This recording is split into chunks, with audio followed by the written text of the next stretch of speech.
What does it take to be a successful entrepreneur? A dangerous amount of coffee and a ton of grit.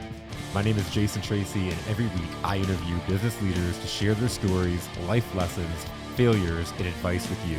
Welcome to Coffee and Grit.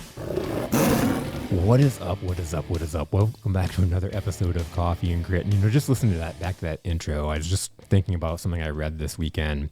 I can't even remember where it was, but it was talking about people, like the study of people and the study of successful people. And it's taken people in all kinds of different circumstances, like teachers in bad areas, business people, like entrepreneurs, people in all kinds of different professions. And no matter what their education, no matter, what their circumstances were, the people that made it had an exponential amount of grit.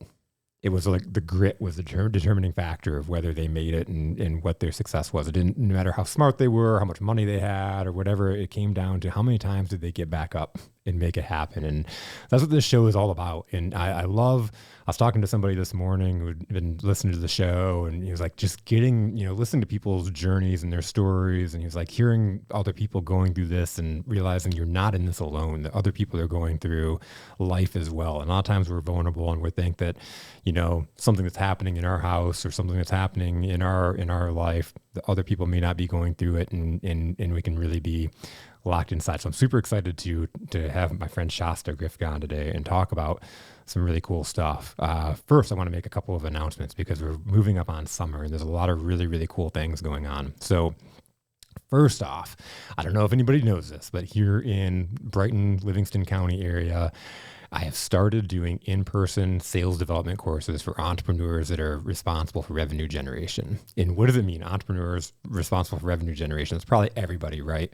Specifically, what I'm talking about is entrepreneurs that are either doing the revenue generation themselves, they're out there, they're still selling, they're responsible for growing their business, or they're leading directly the team or person that's out there going and generating revenue. And so I put together this series of courses. We're doing them at the Brighton Lighthouse. It's in person. What's been so awesome about it is going through the framework of being a difference maker, when you're generating revenue, when you're in sales, when you're in that spot where you're the business development person. There's so much that we have to go through. I was in sales for 20 years and it took me so long, so much work, so much reading, so much personal development that it took me in order to get to where I was and to be successful. And then a lot of times as entrepreneurs, we run out there and we have a purpose, we have a passion, we have an expertise.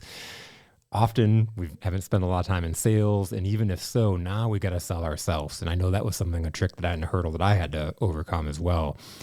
So when are we getting the practicing? When are we getting the development? And so I created the solution. And so here we in Brighton, we have them at the Brighton Lighthouse. Like I said, it's going to be every Tuesday night from 6 to 8 p.m. And what's cool is we have 5 individual courses from anything from mindset to attracting and closing the right fit clients, on caging your know, like, trust, building your sales process, and having goals and KPIs that are meaningful and not just numbers that somebody told you that you needed to hit. And so these are the elements that make revenue generation intentional, purposeful, and most importantly, it doesn't give you that icky feeling at the pit of your stomach. Now, what's really, really cool about these, again, we have the framework, but it's all about the community and having the people. So we went through the first session last week and it was so cool because it was the community that was dropping gold nuggets and wisdom and listening to people. And as we went through and were really introspective and diving into people's business and shifting their mindset, it was the people in the class or the other participants that were making such life-changing observations. And so really cool. I'm really excited about this. Again, these are every Wednesday night from 6 to 8 at the Brighton Lighthouse. You can check my website, www.roar.consulting, to check out times. And then a couple other things we have coming up in June. This will be on June 8th, is the Entrepreneur Unplugged out in Clarkston, Michigan. This is phenomenal. The first annual event was last year. I got to speak at that event as well, and fortunate and grateful enough that they invited me back. And this is a full day event. kicks off in the morning. This is a chance as an entrepreneur to get outside of the box, to unplug, unwind, be with another group of amazing entrepreneurs. I met so many people last year, many of them that have been on this show: Dr. Rhonda, Corey Luber, Corey Thompson, Brandon Still, who's actually the organizer and the guy that puts together this event, and many, many more. So super excited for that event. But again, it's an all-day chance to get out, and it's called Unplug. They have campfires, they have yoga, they have all kinds of different ways to take care of yourself. They have music, live music, and this year we're going to have a chance to camp out. So if you want to stay there and make it an extra day, it's going to be a really cool event. And then in July, we have the SiriusNet breakfast. And so what's really cool about that, you remember SiriusNet still? Oh, yeah. Awesome. I love SiriusNet. Awesome. SiriusNet is the group. Steve, you get your shout out per week. Here it is. I'm sure we'll talk about it again, brother. So SiriusNet is a group that I've been a part of. Shasta's been a part of. It's the best networking personal development group that I've ever been a part of. There's just the SiriusNet breakfast is coming up in July. It'll be on July 17th, I believe is the date, if I have it right. I think I do. July 17th, check my website, it's official on there.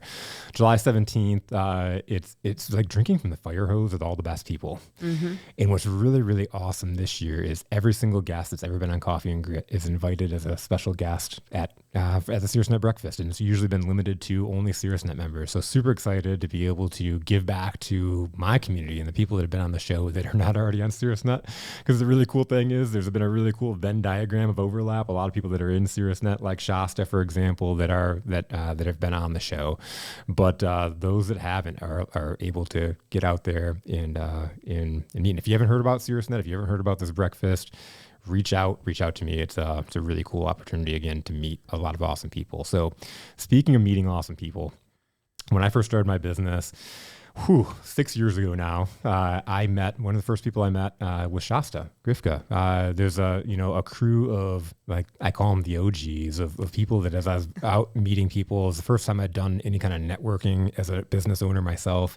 As an employee, as a salesperson, a sales leader, I'd been out in the community quite a bit, but doing this myself, I got to meet and create a new tribe of people. And as we can see now, how it's all unfolded with 160 some odd episodes of Coffee and Grit, is that this has been my favorite part about entrepreneurship is the people that I've been able to meet and bring into my life and that I didn't know before I started my business. There's just so many, again, 160 episodes of people. And then I look through my list of people that have never been on the show. And so I got to run into Shasta back. This is in January. And we've had Chuck Colby on. Last week we had Johnny Woods on. That I got to run into some really awesome people. Chuck Colby actually was the one that invited me to the WWBA quarterly event in January. And I met Shasta again. We got to serve on the WWBA board together. I joined the WWBA because of Shasta and a couple other people, Rachel Olson, who I've not seen in forever, and just really enjoyed being around them. And again, you don't know what people are going through. And so I got a chance to, in fact, it was really awesome. I got to this event back in January, and all of a sudden I saw Shasta running out of the room, and her energy, it was just infectious. And, I've talked about being intuitive and being able to feel people's energies quite a bit. But when Shasta came out, it was like, wow, it literally almost brought a tear to my eye to see that level of energy and that level of excitement and that level of happiness. And so we had set a time to meet up and have a conversation, and we went really deep into some awesome stuff of what was happening in Shasta's life before, what's happening now, where she's at. And there were so many moments where I had the hair standing up in my arms, those moments. And for the regular listeners, you see me have them in the middle of the episode. But it's like, Shasta, you need to come on. You need to come on, because there's a lot of people. My friend Barbara Ellison always says this, like, if you've been through something, if you're going through it and you've been able to get out the other side, then, share it with other people, because there are other people right now that are going through the same thing, and they may not believe that there's hope. They may not believe that there's a better side to it. And so, Shasta, I'm so excited to have you in the studio and talk about it. Well, thanks for having me here today. I'm really excited. Last 4 years of my life have been quite a journey, probably the biggest journey I've ever been through in my life. And I'm just glad I have the chance now to share it with people. I'm so excited you have a chance to share it too. Because again, I was so excited to see the smile on your face and your energy. And I didn't know what you were going through like I said, as we had a relationship, I didn't know what you were going through at home. Yeah, so I used to have my own business. That is when I met Jason. I was the president of the WWBA at the time. I put a lot of energy and time to that and in the business. And at home, I was in a really rough marriage. The marriage put me into depression. I deal with anxiety. I was at the point where I used to be in the shower and I would just cry and think, you're so stupid. Why are you here? But I knew that wasn't me. So then February 15th of 2020, a month before stay-at-home orders, I started my divorce. And so I moved my kids in with my dad in his bachelor pad. And from there, I had to figure out how to start a new life, how to get the 4 kids through this. And then stay-at-home orders started. So then it was not only figure out how to get your kids through this and figure out your new life. It was figuring out how to live life in COVID with everything shut down and everything literally in my kids' lives changing. So at that point, I had my own business. I was doing well with my business, but I was really bad at setting boundaries. Like for clients, they would call me all the time. I did not set the right boundaries. So at that point, I closed the business. I got a job at an ice cream shop where most of the employees were 15. I was in my 40s, so I was 3 times most their ages. But it gave me the time to put into my kids so they could just going week to week to a new home. So I did the ice cream shop. I worked really hard, worked harder than any of the teenagers. And then from there, I was like, no, this is not what I need to do. I need to do something that's going to better me with life, will help me support my kids and give me time to set things up for them. So then I went to a cafe in Parma. And I was the front-end manager there and the waitress. And it was great. I mean, it worked around my schedule more. I got to get my kids. It was my cousin's place, so they would go upstairs and play with their cousins. It helped me really learn to adjust to the single mom life with 4 kids and how to work full-time. And then, I mean, along with that, then you started entering the dating world. And dating as a parent is totally different than when you're a teenager. Totally different. But then I decided I needed something closer, and that's when the Chelsea Area Chamber of Commerce had a position open. And Christine Reed, who was vice president with me in the WBA, told me about it. It was closer to home. My kids still went to Chelsea because their dad lived there, and it was back doing what I loved. I got to be back in the business community, being involved in the community events, so I came back to the chamber. And honestly, that was a bigger moment for me than most people thought, because when I was going through the divorce, like I said, it was really rough. There was a lot of stuff said about me that wasn't true, and I was just afraid to go back to that area. I really was. So it took me 2 years to go back to that area, and I did. And it was great. I mean, people welcomed me with open arms. I remember now how, like you said, like reconnecting how these people I built relationships with who became my work family, they are my family, and I felt home again. And it felt great to be there. So through the divorce, I would cry a lot. I'd be upset because it was really rough.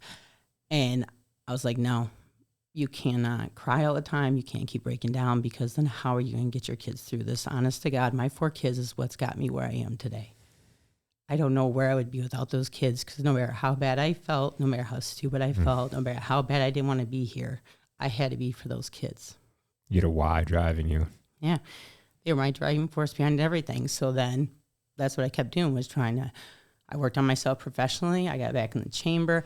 I got to reconnect with everybody and just feel good about working with the community, helping the community events, see the families making memories and helping businesses grow and everything I love to do.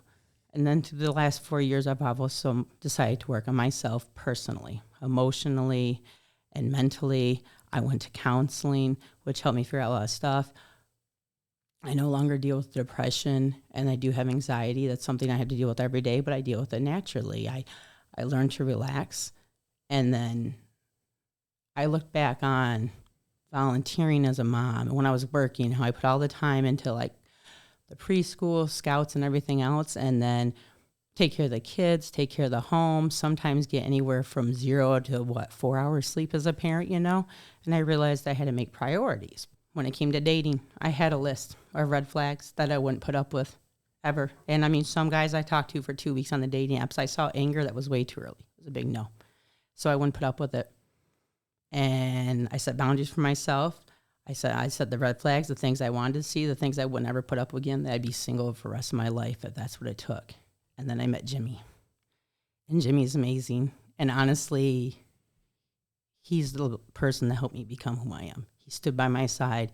He supported me no matter what I wanted to do the last 2 years. He's always there with me. He goes anywhere I want.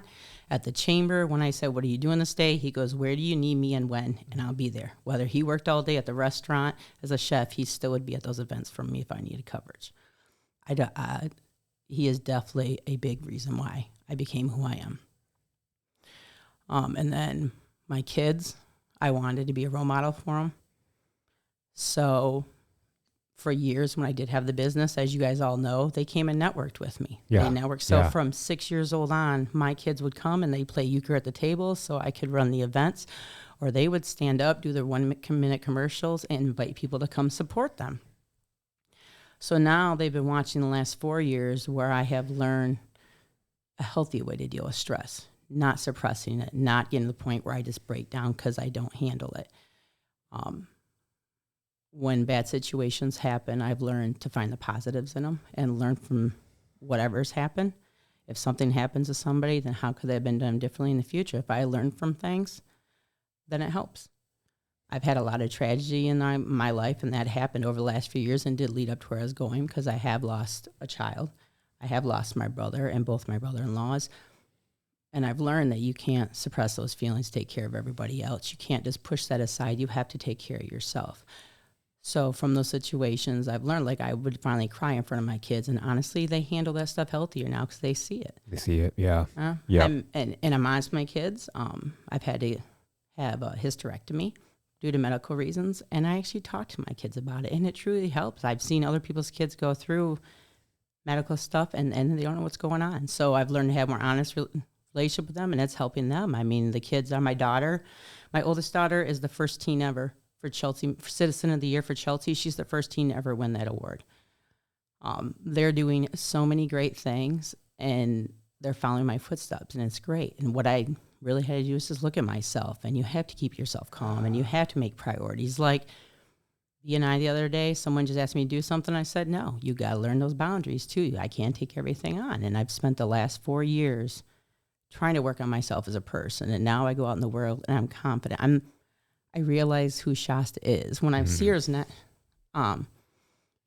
Wendy Caverly would always have us fill out a form every January where we evaluated last year. And you had to put someone you looked up to or someone you want to be like. And that January before I left my ex-husband, I almost started crying because I was in 2 teams and almost everybody had me on that sheet. And they said these most amazing things. And I tried so hard not to cry because that's not how I felt. And I was never told I was that stuff by him. So that's when I realized other people see stuff that's in there. And so in the last 4 years, that's what I've really made myself look at. And now I do. I mean, I'm very positive. I'm happy when things happen. I just handle them. And it makes life better. Isn't it amazing when in life we can be, we have all these things going on. You're talking about like being in the shower, crying, or telling yourself, why am I so stupid, saying these things. And then you're in this room and all these people want to be like you. Mm-hmm. Honestly, I did a presentation in my B&I like a couple months ago. I think it was right around the time I seen you. I think it was right after I saw you and told you my story. Then I was supposed to do my 10-minute presentation. And so I stood up and I was like, I didn't prepare anything, but I think I'm just going to tell you why I am who I am. And I did. I told my story. And then someone stood up and told me I was an icon. Did you realize? I said, no, honestly, the business isn't what I wanted, because someone just asked me not too long ago, they go, okay, so you're the community relations coordinator for WAVE. They go, what do you want to do in the future? What business do you want to do? I said, I want to do this. I get to do their marketing. I get to help a nonprofit, and I get to give to the community. I mean, I get to be a Rotarian. I'm a Lion. I get to constantly give to the community, and along with helping WAVE and meeting a need that so many people in all these communities have. So I love it. This is what I want to do. This is who I am. And I tell everybody WAVE is my big person job. I finally did it in my 40s, and I found my big person job.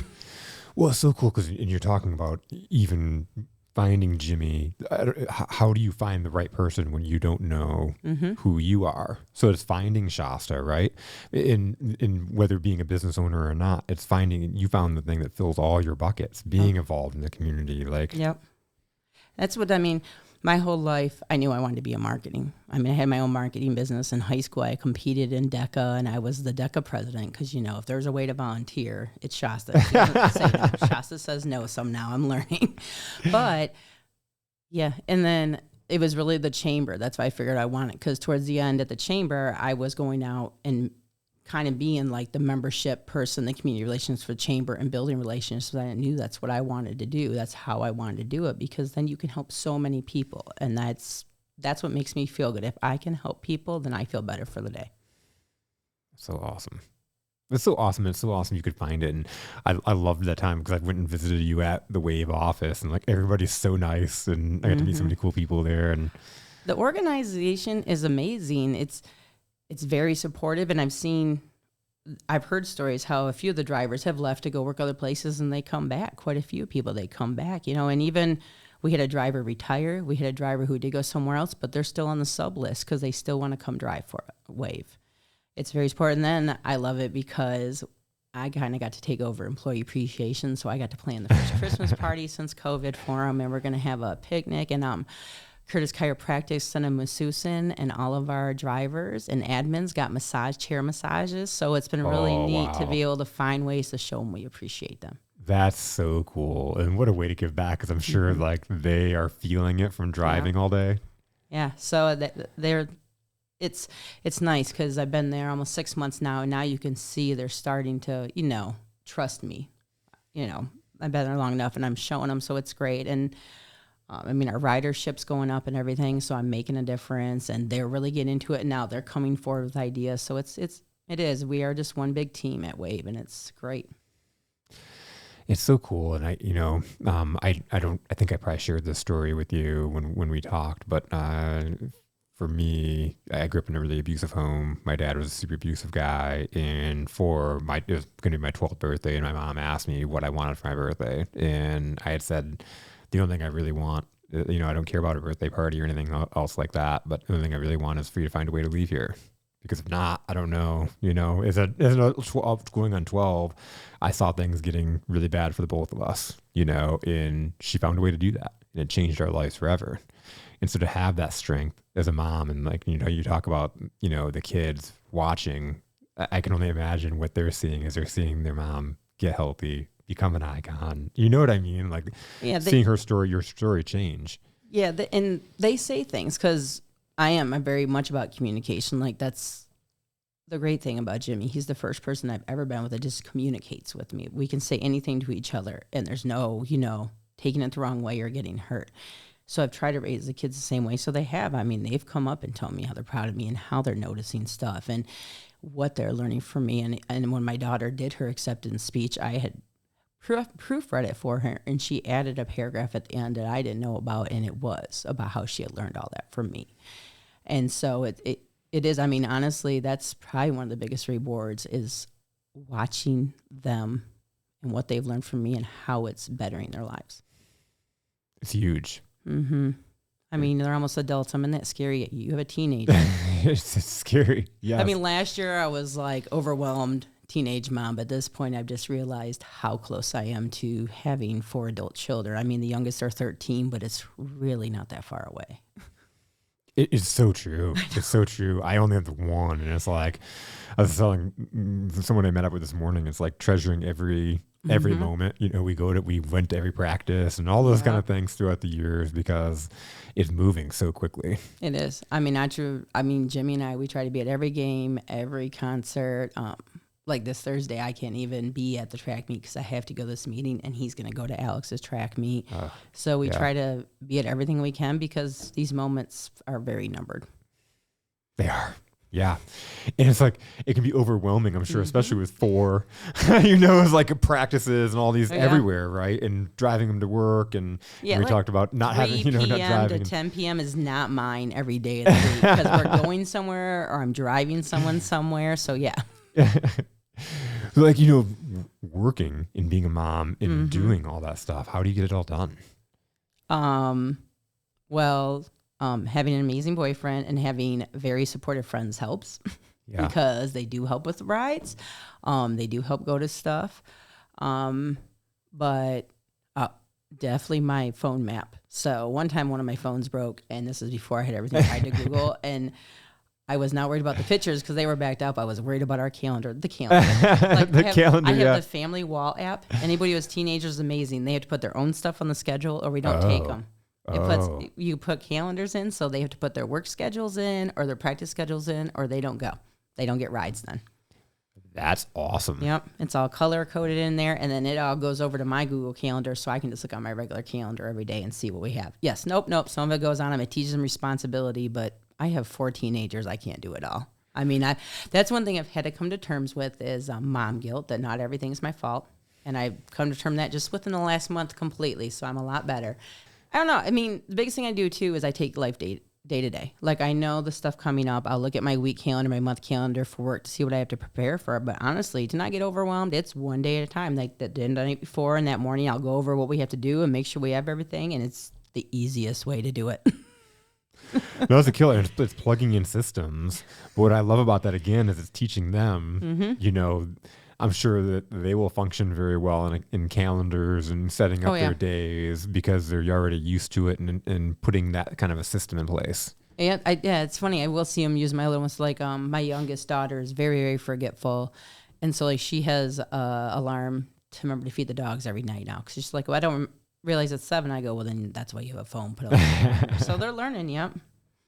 Yeah, it's huge. Like, I've realized I am not good at planning things, and so to have systems in place now, like a Calendly or my CRM now has my scheduler link and stuff to be able to send that stuff out. It takes off. It makes sure that meetings are being scheduled because I send that out to make it easy for both of us. Because if I'm back and forth and we're like, what day is good for you? And like one of us is going to fall off. Oh yeah, it always does. You got to have a calendar link. Yes. I always find systems that make things easier. It's huge. It's just like, it moves for you. We have all these tools that we can utilize, and it's finding the ones that work for you. Well, and when my anxiety does get up, cleaning and organizing helps it. So that's a little bit of a benefit to keep my life a little more organized. If I feel like a little overwhelmed, I can go home and clean up the laundry room, and then I feel better. So that benefits me to keep my life more organized. It's taking some control back, right? It's one thing I control, but I found a way so it benefits us. So I try to find systems that work and benefit us most. And it's finding the things that we can control because there are so many things that we could focus on that we can't. Yeah. And that's what I've learned. You can't worry about, like, if something happens, you can't worry about what might happen. You can't worry about the future because that's what anxiety is. I mean, that's one thing I learned in my counseling. The depression was the past. And so I've learned not to let the past run my life. It's like the quote that says, your past does not define who you are. What you do this moment defines who you are. And it's true. So that has helped with that. And I mean, really, as I was healing the last few years, that's what I've really noticed is a lot of people, their lives are really just them not letting go of the past and saying, I'm stuck here because this happened. You're never stuck anywhere because something happened. I have fixed things about my personality or habits I've had or anything else that I did not like. I've worked on them. And that's what it takes. It takes change, but you can fix it. And honestly, it's the biggest thing is not living in the past. And like I said, I know how to deal with that, and it's better. And then, I clean to help the anxiety. And that's part of knowing yourself too. What will calm you down? What helps you get past those times of anxiety? Because the thing is like you can work on yourself as much as possible, but there are still going to be times that are overwhelming. Yeah, I mean, anxiety is always going to be a part of my life. It's not going to go away. It has definitely learning to maintain it. Because I mean, I used to be at the point when it was bad where I would get the anxiety sobs, break down, just keep sobbing. I can't control it. Life's too much, everything else. But now, I mean, like I have a Jeep now because my van just totally broke on me. And Jimmy, he was with me and he goes, it's okay. It's going to be okay. We'll get this figured out. And I looked at him, I go, I am getting better because I'm not freaking out. I'm actually thinking about my options. And so sometimes some stuff has come up and is great because I am dealing with it without the anxiety additive. So it's nice, but you got to watch it because I can feel it edging on. And that's when I had to do like the deep breaths or the 5, 4, 3, 2, 1 method. And it is paying attention to stuff because it's a part of my life. It doesn't go away. It's just paying attention to what's happening to my body. It's awesome. I was thinking of that story because you had just got the Jeep, I think the day before when we had met. Oh my gosh. And you talked about how, before you probably would have freaked out or. Oh yeah. Because Jimmy gave me the talk to calm me down like he normally has to. And I looked at him and I go, I'm really not freaking out. That's kind of good. That's good. We're going to find a solution. What else we did? And I found out the van, all the issues it needed. And within 2 days, I had the Jeep because that's what I had to do. So I stayed calm and we kept doing the steps. And I had the Jeep and was able to get my kids and get them to all their stuff. So.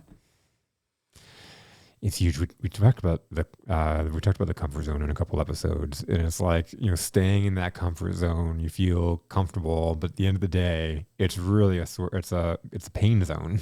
Mm-hmm. Because it's those things of like, I wish I did this, I wish I did that, or the things, if you didn't move forward on these things, it may feel comfortable or safe, but how much more pain are you in when you're trapped in that environment? Oh yeah. I think it's good to go outside of your comfort zones because you got to see where your path leads you. And through the last 4 years, what I kept thinking to myself was, people keep saying you're meant to do something amazing. You are. You just got to push through this. So I pushed those comfort zones. And, like I said, I jumped, like, actually the day I started at the ice cream shop, there was another woman who might have been 1 year older than me, but she was right around my age. She made it one day and she was done. And I stuck it out. But yeah, so I was scooping ice cream with 15-year-olds, but I had to push through. It wasn't comfortable. I did it. And look where I am now. You got to go past that stuff, do what you have to do, not make excuses, and never know what your future is going to hold. It's huge. And I love how you explained that too, because it was like a stepping stone process for you to be able to go through your process and heal, be with your kids, take your time that you needed. And then it was like one thing led to another. You brought yourself, you brought your work ethic, and again, there's some people that like, oh, this is beneath me, or I can't do this because I'm working with 15-year-olds. And it's all that mindset. Yeah. How do you see something, Yeah.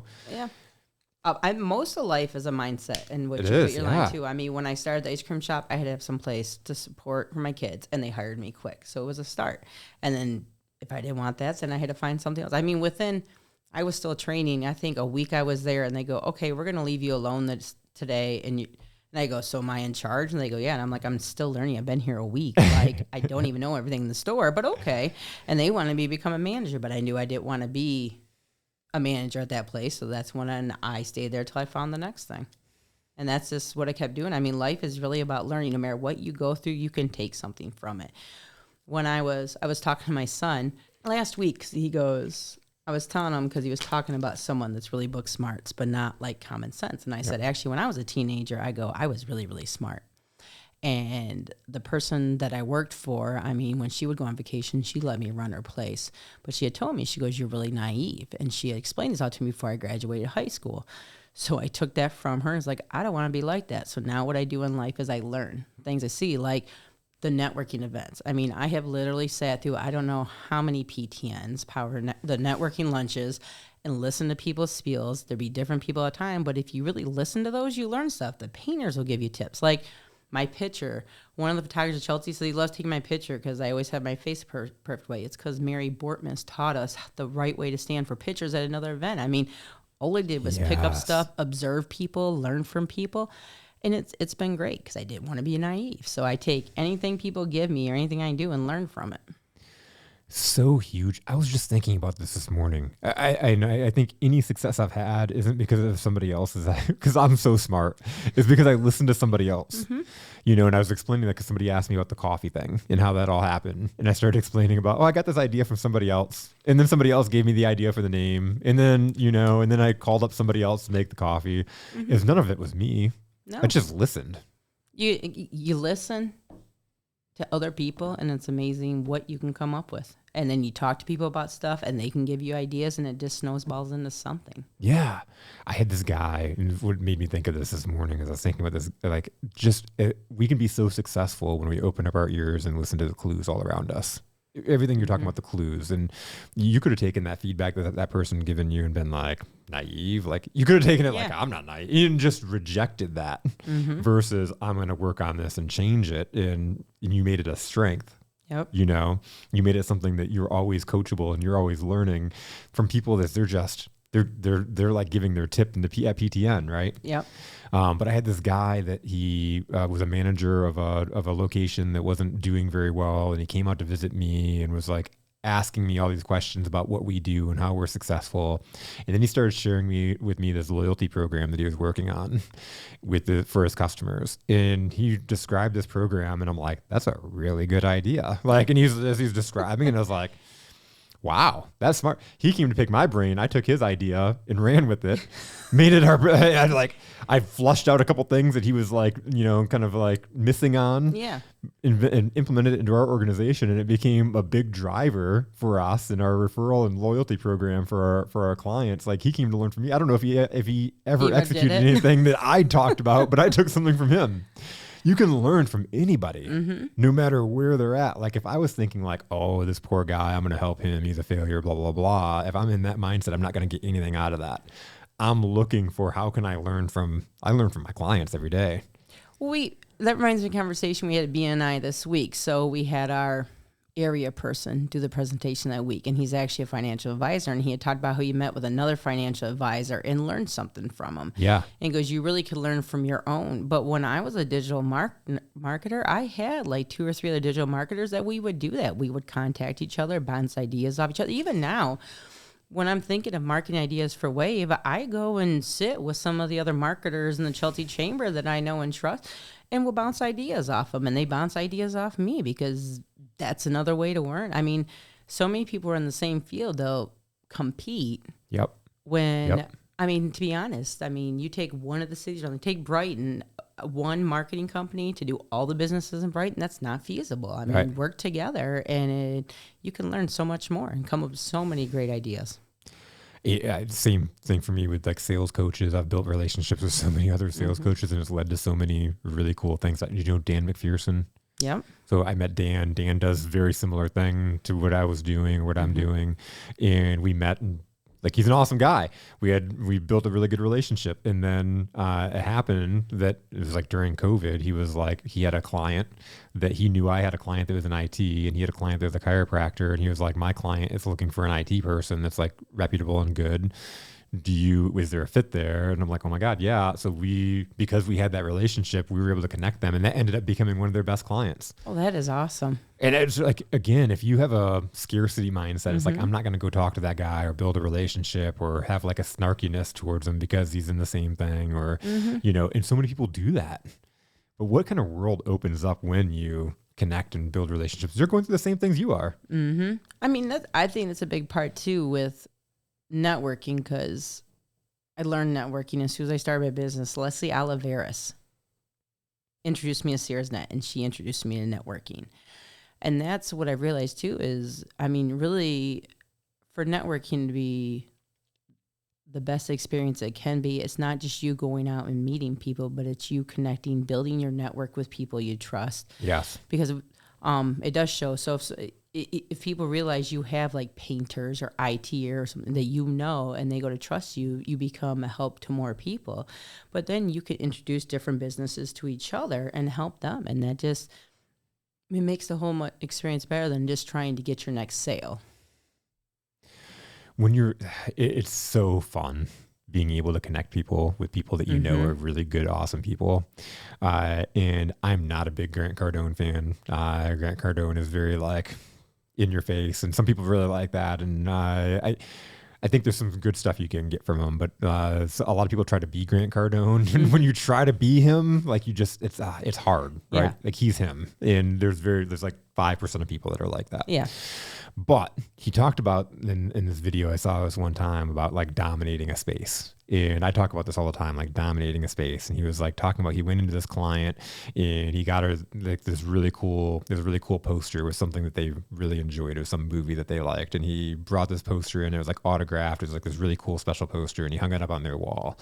And he was like, now every time they walk by that poster, they think of me, or like dominating Yeah. space. And I think it's the same thing when you connect people with really good people and you like, they're thinking about you Yep. in a way, like you're able to enrich people's lives and bring them together. Exactly. I mean, yeah, it's nice.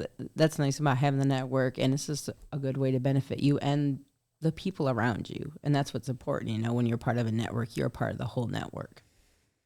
Yeah. And SiriusNet is that whole, it's really good breeding And they ground have for that great mindset. events. I mean, I do miss, because I planned from the first golf, nope, not the first one, but the second one until I was done with SiriusNet, until I closed Grifka Marketing. I used to plan them every year, and I seen them, I'll come up on social media now. It's weird not planning the SiriusNet golf outings or having, because I always had the selfie competition, so I'd have all the little boas and stuff for all of the golfers to put on and take pictures.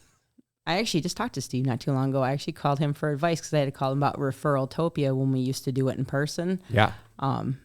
I'd like eventually to bring, through some organization, bring an in-person event like that back to Ann Arbor, like SiriusNet used to have. So I called and got voice, and it was great catching up with Steve. It's been years since I talked to him. So That's awesome. I think it was just 2 months ago I talked to him. So it's great you brought him up. It was awesome. Yeah. I got to meet his son last week. So his mom, I won't even say it because it's his mom's birthday, just in case his mom listens to the show. But anyways, I got to meet his son the other day. He's a sales guy over at the Champion dealership over here. Oh, really? Yeah.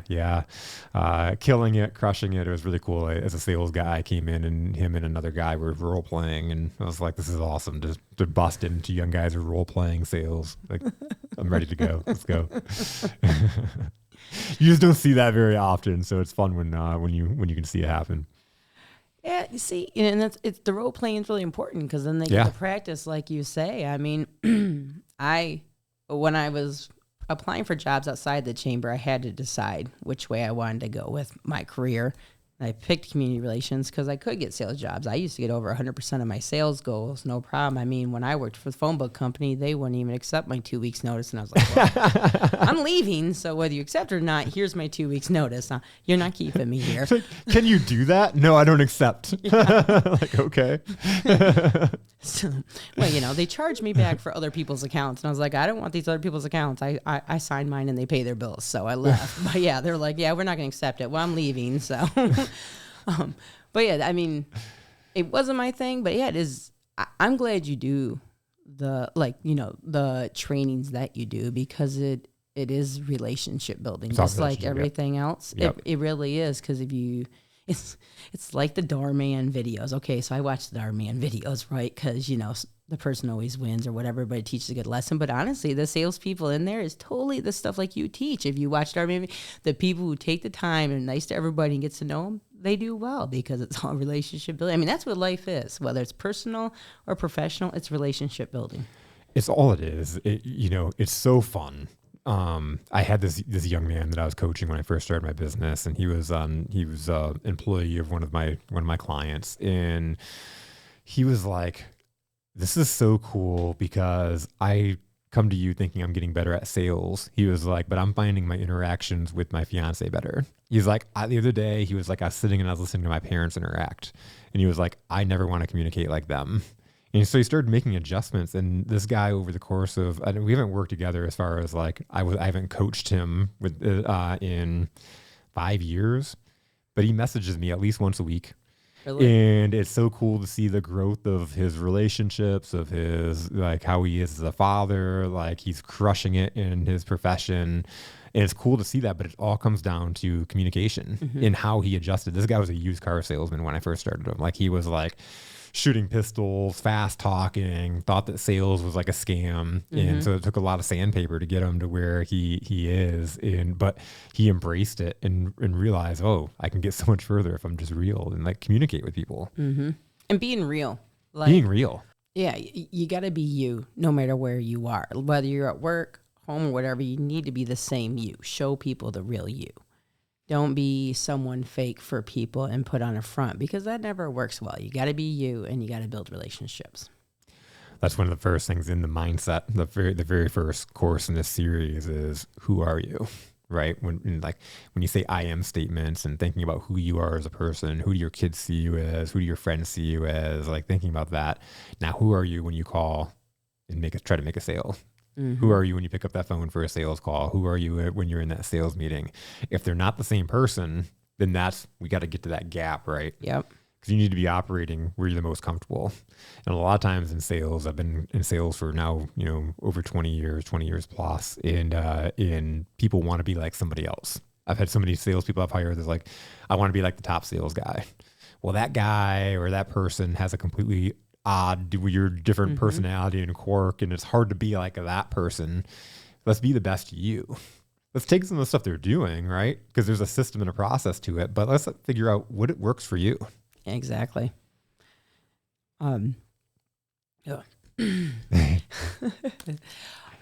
See, this part of being the teenager mom, the overwhelmed, I get the brain fog a lot. So. Yeah, and that's like you and I keep talking. I mean, it comes to the same thing that really you got to live your personal life like you do your business life, and just make life simple.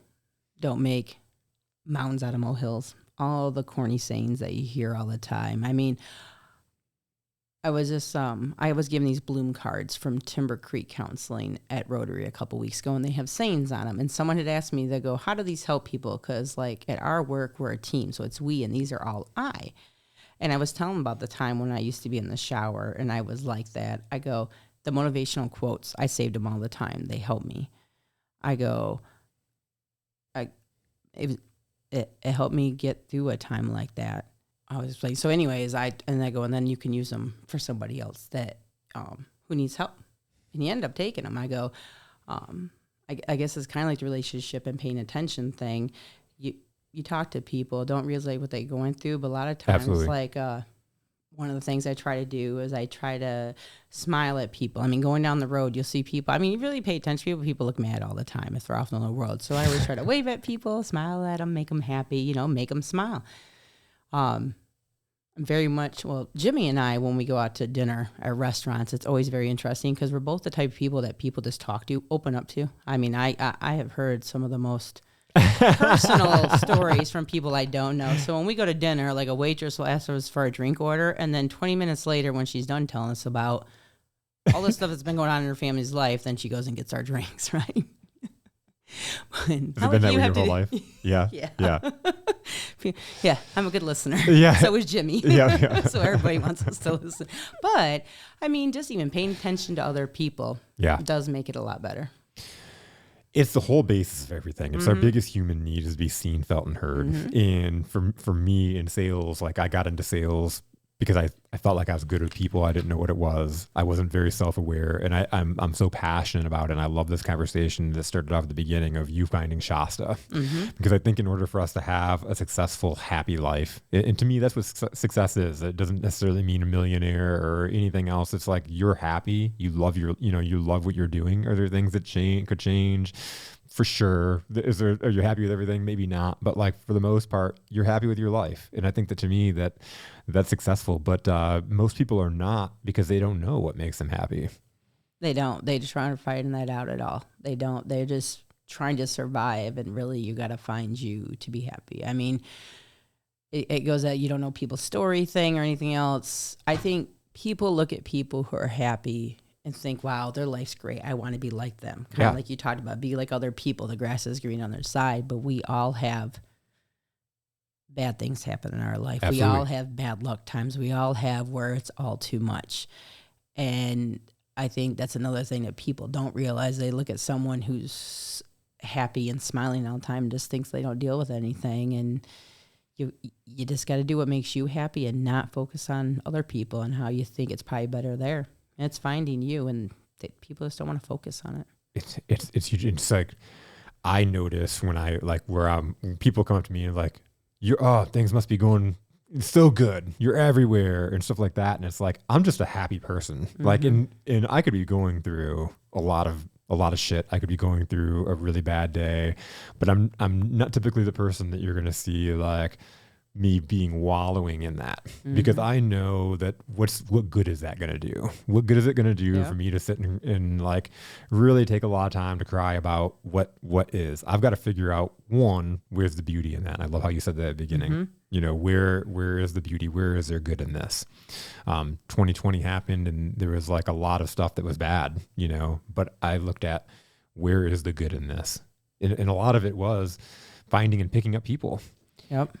You know, seeing where people were at and listening. And so what could I do to give back to people and find the beauty? And that really served me well in building relationships around that time. Well, I think I definitely can say that I came out of the whole 2020 COVID thing pretty well because I am now, but it's truly happiness. I mean, I love my life. I have the man of my dreams that is perfect for me. I have 4 amazing teenagers that, you know, some days are so rough that when I go to bed, we survived a day, so I won. Yep. Because some days, just knowing you and your family is home and safe in bed, you survived the day, no matter all the bad stuff that happened or who got upset or who fought or who failed the test, no matter what happened, it was still a great day. And I mean, we have the best home for all of us. It fits all of us. We have outdoor space. We have great dog. I mean, life's great. That's all you need. I mean, to me, to have a life full of love and happiness is all I need to say I'm successful. Because like where you're at now, what was it like 4 years ago? You know, I am in a totally different place than where I was then. Yes. And I think, like I said, since I spent those 4 years changing, that's what I do now is I look at like certain things and I work on them. Because I did get to know me. I did look inside me. And I love this key piece in this is you were able to go out and whether you believe it's intentional or not, you intentionally built the life that you love because you started identifying even before you met Jimmy what you want in a person. So I was going through paperwork because I was trying to find a piece of paperwork for my son that I put in a really safe spot. And I found a list. And when I first moved to my dad's, I made a list. And I don't know if it was some meeting I was in or something I was doing, Jeanette Gadati, but I made a list of everything I wanted. And like it included a 5-bedroom house, which I have. And all this stuff, it was 2 columns on a legal sheet of paper. And and it's just little stuff like pet dogs and chickens and things like that. And I have everything on that list, but like 2 or 3 things. And one of them is a hot tub that is not getting added. Kids are out of that house because I don't know what they'll do to our hot tub. So that's a future thing when we don't have teenagers in the house. So it was really cool. I found that list and all those little things I had on the list. I have almost everything on the list, and that's all I wanted. I don't need the big mansion. I don't need the millionaire life. I don't want to be famous. I just want to make the world a better place and live the happy, simple life I want, and I did. I mean, and I think I kind of knew what I wanted, and that's what I was shooting for. It's so awesome to think about you looking at that list and being like, check. Oh, yeah, that felt really good. I just did that like 2 weeks ago, actually. Did you know? Did you think that you had checked off? I totally, well, I was so excited. I'm like, I'm going to go through this now. I mean, I didn't even realize how much, I mean, in a couple of them, like there was one section with business goals, but I mean, I was setting because, you know, I did work in an ice cream shop and then in a cafe. I set financial goals for myself. Like if I was making this much, I'd be happy. And I've met those goals. It's so awesome. It's so awesome. And I love this conversation because there's a lot of people, I don't know if people realize the power of making those declarations, writing those things down, like understanding again, who you are and what you want out of life. And when you can identify that, the world conspires, the universe conspires to give those things to you. When you're open and you're receptive and you're looking for those things. And it may not come in it's success. It doesn't come linear. It takes that step at the ice cream shop. It takes being humble enough to be like, I'm going to go to the ice cream shop, knowing you've been a business owner, knowing so many people know you in the community, to be able to swallow that and be like, I'm going to go work at the ice cream shop. Is so huge to go backwards a few steps to give you what you need in order to go forwards. It's important to take every step that comes along the way. The stepping stones, like you said, you've got to take every step and learn from them and complete them. And trying to go around them or skipping them because you don't like them or try to find something better, that's not doing what's right. Just keep moving forward and handle what you need to handle. Because there's a lot of things we'd skip if we didn't, just because we don't like it. Oh, yeah. Life might have been easier if we could skip certain things, but we can't. So They're there. They're in our face. We can't avoid them, right? Yep. And the longer we do avoid them, the worse it gets. Exactly. It's better just to take things head on. I mean, I've seen it really with my oldest daughter because she just went on a couple trips. She got a scholarship through Athena to go to Enterprising Women Awards and get leadership training from those amazing business women. And then she went to Ryla, and I really got to see where, she was nervous. Like Ryla, she's like, well, I don't know anybody here. There's a couple of people from her high school and she couldn't see them. And I'm like, well, I got to go to work. So you're going to do your thing, kid. And I left her there. I mean, it was a point where parents could leave, but I was like, she left. She didn't want to leave. She was crying. She was so sad that it was all over, but she's learned that too. You got to go up, go on those stepping stones, go where you need to go to become who you want to be, and don't let fear take you over. Tell me the story about being named Citizen of the Year. Okay, so in November of 2022, there was 2 Chelsea high school girls that were raped. And my daughter herself, that did not happen to her, but she had an incident where a boy was very inappropriate on Snapchat, and it was supposed to be investigated, and it never was. So she was in the chamber office with Denise, who still works at the chamber, and when I was still working there, and she was sitting on the floor, and she just goes, man, I wish there's something I could do for these girls. I wish something I could do for teens to help them get through this. And Denise found SASH, and it's Students Against Sexual Harassment. It's this national group, so I filled the paperwork, and we became the Chelsea chapter of SASH. And we wanted to start raising money and doing more community events because what SASH does is it's their mission to end sexual harassment and assault through education. So every other week we have meetings at the library, and we just talk about different, we've talked about rape culture in the media, which is where we talk about how the rapists are praised now in the media and the victims are seen as bad. And it's all facts. We've talked about like sexual harassment. One of the students there at the meeting was like, people talk and act like this all the time. I go, yeah, it's sexual harassment, and they don't know. So we educate to try to put an end to it. Lori Brewis from the TGQ law firm actually helped us file the paperwork, and my daughter actually has her own nonprofit. We have SHAPE. It's sexual harassment and assault prevention and education. So we still do the meetings, but we're our own 501c3 now. So now we can raise money and actually do community events to get the word out to more people and to open their eyes, because as adults, I mean, we all get sexual harassment training at work. People always make fun of it. I mean, I did it with a bunch of store detectives, so, they kept saying stuff they weren't supposed to the whole time. But it's important for everybody because we should put an end to this. So we started that group in 2023. 2024 is when the nonprofit started, but she was nominated by 5 people for Citizen of the Year because she started SHAPE. So awesome. I know. My kids, they're so amazing. They just... it's every day. You don't think you could be prouder or love them more, and it's just, they just make you prouder and prouder, I know exactly what you're talking about. You get the same look when you talk about Jackson, so I know you do. It's the same thing, and it's like they're gonna learn, they're gonna fall on their face, they're gonna, those things. And I was talking with somebody this morning, and it was like, he was talking about like, when his kids fail at something, how he takes it so personal, or how he just wants them to do well. And I think we all do, but sometimes they also got to learn that when they fall on their face, it's not the end of the world. No, and I think it's an important lesson in life for them when that does happen. They need to learn how to come back up from that on their own. Yep. I mean, there's a point where you can help with parents, but there is some stuff you've got to let them do on their own. Be there, hold their hand when they need it. But this is the time in their life, especially their teen years, where they're learning how to handle that as an adult, and you have to let them do it on their own. It's important to learn to come back because we all do. Yeah. We all fall on our face at times, sometimes numerous times, but as long as you keep coming, like you said, as long as you keep coming back up and keep fighting. Yeah. That's what matters. Mm-hmm. It doesn't matter how many times you get knocked down. So many times you get back up. Exactly. And to me, those knockdowns are, while they're not great, and while even your experience sucked, what do you get out of that? That's that experience. What is that like? That is, I think, probably a big piece of you now. I don't know. What do you? So, coming out of the marriage, what I've got from it is where I've set the boundaries for myself. And it wasn't just the marriage, it was the, volunteering everywhere and running around and doing everything.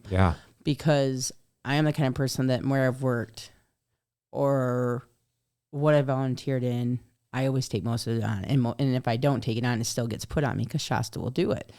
Well, I remember you being the president of the WWBA. Yeah. You were doing everything. Oh, yeah. So I just joined the WWBA board, but that was the disclosure. I would not become president because I do put myself all the way into stuff, and I know I do not have the time right now to do that. But and that's a lot of what it is I look back and I set boundaries for myself. I have very clear lines. So, like, my kids know what I expect of them. And Jimmy and I have very clear lines of what we expect of each other. And I have open communication. And the friends close to me are close friends to me for a reason. I mean, I have my tribe. I have my small tribe of people that if no matter what happens, I know I can call them. And that's what I need. Because and through the divorce, one thing I learned was to ask for help. I didn't like asking for help. That's definitely one of the biggest things because it was hard and I had to learn to ask for help. So that's how I handle being a single mother member is I do ask all these people for help. That was probably one of the biggest things I got out of the divorce is, you got to be tough, but it's not weakness to ask for help. Ooh. That's so strong. That's such a strong message. I think there's so many of us that are, if we don't want to feel like we burden somebody or all the list of reasons that we don't be vulnerable, that we need the help. Mm-hmm. And then what's your response? When you go and ask for the help, what happens? People help. I mean, I guess too, me being me, I just never realized how much I helped other people. And I tell you, when you're going through a tough time, you ask people, especially those close to you, for help. It helps them because they want to do something for you. So it's actually better. If you're going through something really tough, ask people for help, especially people who really care because they probably want to do something for you and they don't think there's anything they can do. That's huge, and I was hoping you were going to say that. I got the answer right. Yeah, no, it's one of those things. There's not a right or wrong answer, but yeah. I do feel like there's people that care about you in your life that want to do something for you and they have no idea.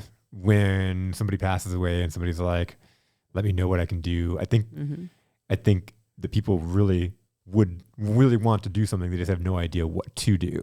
Yeah. So they throw that out there and then nothing happens because nobody ever asks for that help. Yeah. No, it definitely, if it's someone who really cares. And, definitely a big lesson I learned is you learn who your true friends are.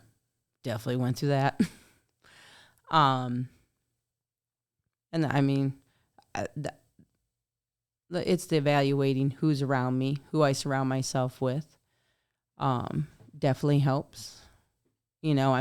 People do talk to me a lot, and I'm the kind of person people talk to me and I'll take on what they're handling. So I've learned how to keep that, I guess, more rankled so that I'm not an emotional mess. You just want to help everybody. Yes, I want to help. So I've learned how to keep that side of me under control so that I also can be me. I can be Jimmy's girlfriend. I can be my kid's mom.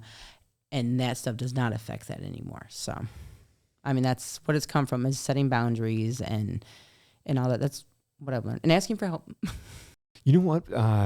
Before finishing up, can we talk about Wave a little bit? Yeah. We should talk about Wave. We haven't talked about Wave at all. Let's add it and talk about because that's the cool thing. And again, there's so much with your story, but there's also cool stuff that you're doing in the community as well. So I am now the community relations coordinator for Washtenaw Area Value Express, so the Wave bus, and we are the public transportation service for Western Washtenaw County. So Chelsea, Dexter, Stockbridge, Manchester. And we have fixed routes and with schedules, and they're all on our website, which is ridethewavebus.org. But we also have a door-to-door service where we go pick up anybody, and we are a rural bus route system, which means we go on all the dirt roads. We have a list of all the townships we cover on our website. I mean, we go as far as Bridgewater, right by Saline. Wow. If you are in any of those townships, then our drivers will come pick you up at your door, take you anywhere in Washtenaw County. So we'll take people to Kellogg's Eye Center, U of M, Trinity Health Hospital, whatever they need, and then we take you back home. And actually, we just started a new app and it's awesome. I actually just used it today, or I was checking out today for my daughter. But Ride Pingo is an app that you can go on, and actually the screen actually looks like Lyft, because I just had to use Lyft in San Francisco. I've never used Lyft before. Yeah. Pretty easy. Yeah. So Ride Pingo, you can actually book your door to door, or you can look like on the connectors and everything right on that app. Super cool. So it's almost like Lyft. They go on, they book They their go on time. there, they book it on there, they pay rate on there, because like we don't take cards on our buses, so now people can use cards on the app, and you can get instant rides if they're available. It checks our schedule. So yeah, it's going to be great, and it's going to help a lot of the other people who want the newer technology. We have the app, but for people who prefer to call in still, they can call Lynn and Deb. That's our dispatchers, and book a ride. That's so cool. How long's Wave been around? So Wave was started in 1976 with one bus for people that was for seniors and people with disabilities. So now 48 years later, people did think that, but now they have Shasta. So Shasta has been going all over the place, and it's great because I will walk in places and people are like, oh, it's the Wave. Wave does this. And it's great because a lot of people didn't know what Wave does. So it's great to see it's making a difference. We are the official shuttle for the Greek Festival this year. So I'm really excited that we get to help such a big event in Scioto Township, because we do cover Scioto Township. Our buses go through Scioto. We're the ones that go to Scioto Farms. We meet with AAATA, so people actually can ride from Chelsea or Dexter all the way to Ypsilanti on the bus systems if they want. And then we should be expanding to Grass Lake later this year. So when that happens, JADA's going to meet with us. So actually people can go, if they want to do it on buses like some people like, you'll be able to go between Jackson all the way to Ypsilanti on the bus system. Wow. Mm-hmm. Wow. So it's really cool that Marie said she wanted this, and we're moving forward with all of it. I've been there 6 months. The 25th this month is 6 months, and it is so cool to see the list of stuff she had given me to work on, and we have all the stuff either going or in process. So you talked about like enjoying marketing, and now you get to do the marketing for. Oh my gosh, I actually decorated a whole minivan.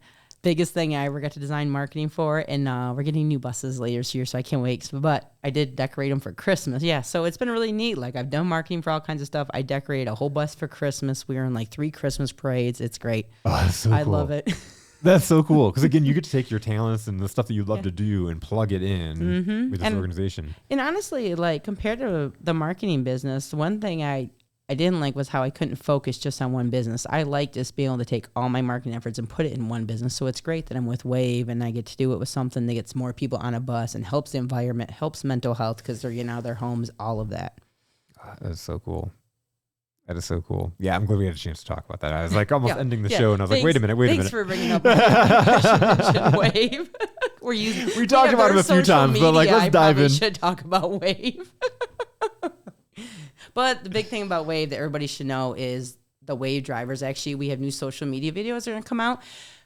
Our bus drivers build relationships with the riders. Like the videographer was doing interviews, and I have one of our drivers for 17 years, and he talks about how he's there because he likes his job. He doesn't wake up, say, I hate going to work, and he loves it. He talks about the relationship with the riders. There's interviews with the riders talking about how they love their drivers and the dispatchers, and they've never met. Some of these people have never met these dispatchers in person. They can tell you about them. So it's very relationship focused, like we talked. So you got to get on the Wave and check it out. It's a fun ride. It's so cool, and I'm glad you brought that up because I was thinking about as you're talking about your position, and it's been around for so many years, and people can have like perceptions about what things are.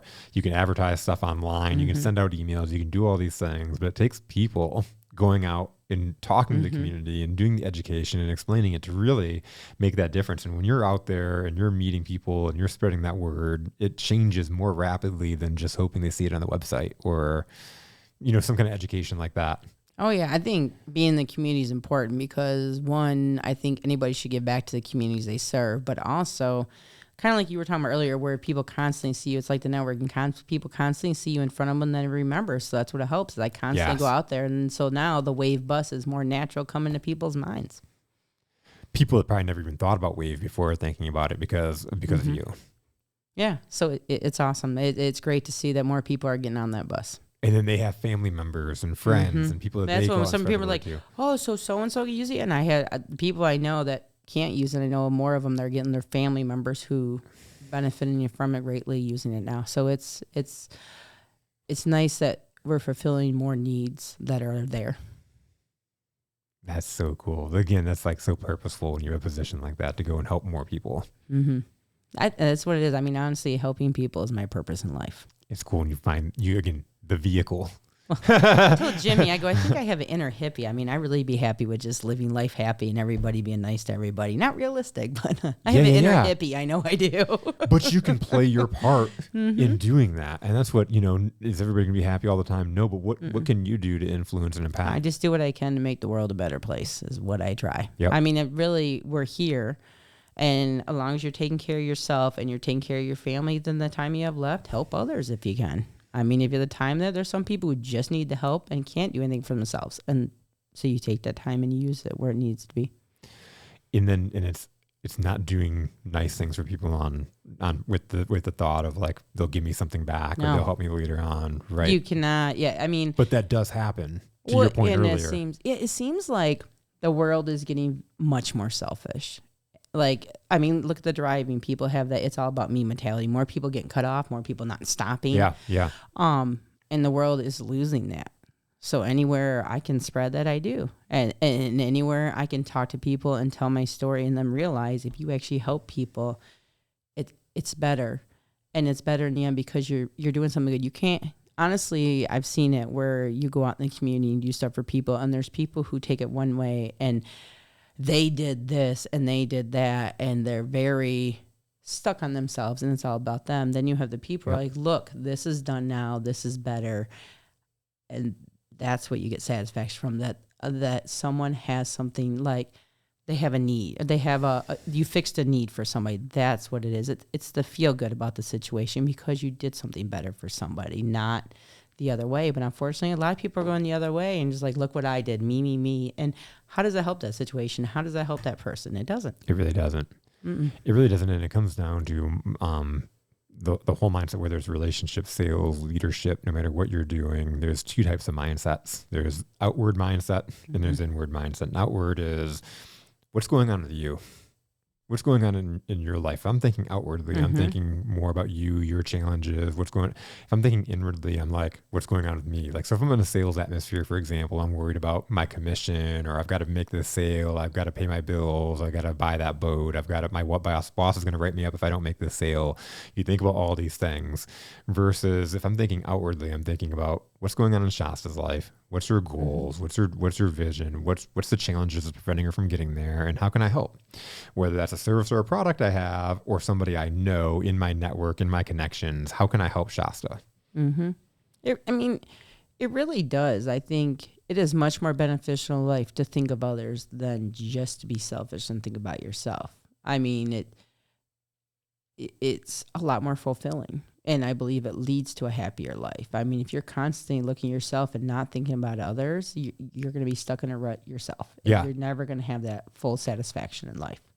And I love how this is, if somebody's listened to the whole episode, they're like, this is contradictory. Learn yourself, take care of yourself, and then think of others. But it is, you really do have to be intentional and know what makes you happy because you can say yes to everything, right? And you may want to help and you want to be nice and all these things, like, but it's not healthy to say yes to everything. I did over volunteer. You over volunteer? I didn't draw boundaries. I put more time into my volunteering than I did my own business. Yep. And it's limitations. I mean, you need to learn yourself and what makes you happy, but you definitely got to watch those limitations. And honestly, if you get to the point where you have to watch your limitations to help others, that's great because that means you are helping a lot, Yeah. But yeah, it's limitations and everything. You have to make sure you have, like everybody says, it's a balance in life, just balance and everything. Well, the balance is never like a steady thing. The balance, you have to move things around, and that's life. It's not like being a parent. It's easy every day for 18 days, and then they graduate, and you're like, okay, it was great. Enjoy yourself. The balance is constantly changing. You just got to try to keep it how you can. But definitely set limits. Find yourself because that's important. But set limits on what you do and everything.